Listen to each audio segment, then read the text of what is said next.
Let me tell you a story about a man who lived in a modern city, a city of glowing screens. Every answer was in his pocket. Every form of entertainment was one swipe away. News was curated for him. Music was chosen for him. Movies recommended. Opinions suggested. Even outrage delivered on schedule. The system knew what it was that he liked, exactly what it was that he feared, exactly what it was that made him angry, and even more importantly, exactly what it was that made him comfortable. And slowly, without noticing, the man stopped doing something very important. He stopped thinking deeply for himself. The system told him what was important. The headlines told him who to blame, who it was that he could point the finger at. The experts told him what to believe, and the government told him what it was that was safe. It was a very efficient system. Convenient, comfortable, predictable. The man never had to wrestle with uncertainty, never had to question deeply, never had to confront difficult truths, because someone else had already done that work for him. Years passed.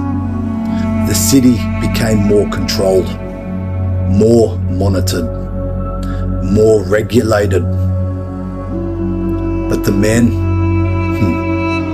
he barely even noticed. After all, life was still comfortable. His food arrived on tap. His entertainment never ended. His opinions were reinforced by millions of other people who believed exactly what he believed.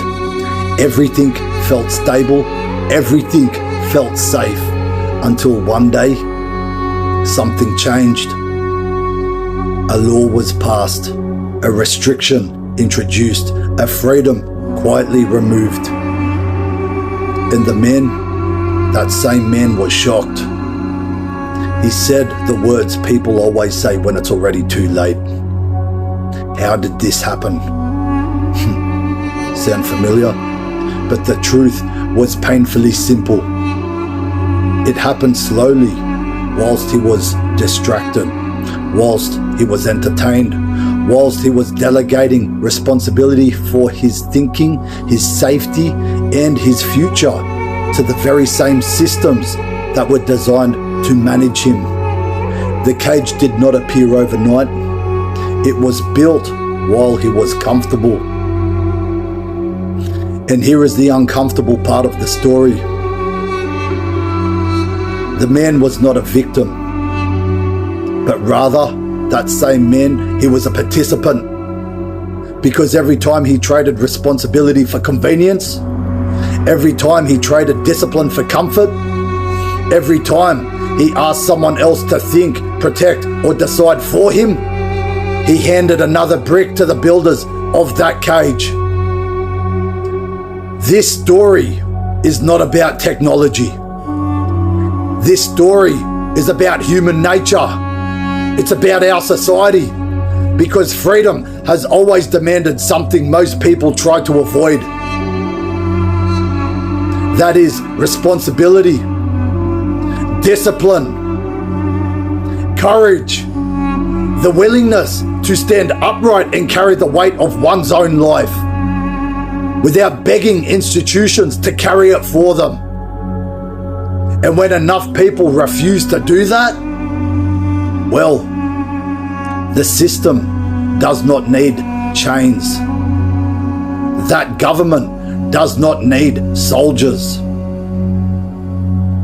The cage that you're held prisoner to, that cage builds itself, one comfortable decision at a time. So if you think that this sounds familiar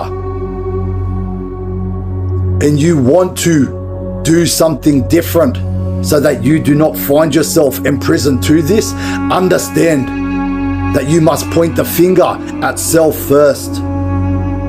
What it is that you can take responsibility for to bring control back into your own life. If you want to make a change, if you want to be about it and not just talk about it, understand that with authority comes responsibility, and that without the responsibility, you will never have the authority back over your own life or your own autonomy. Work on yourself. Build that conviction within your character first and foremost. Allow that one to sink in. Truth wears the crown. God bless.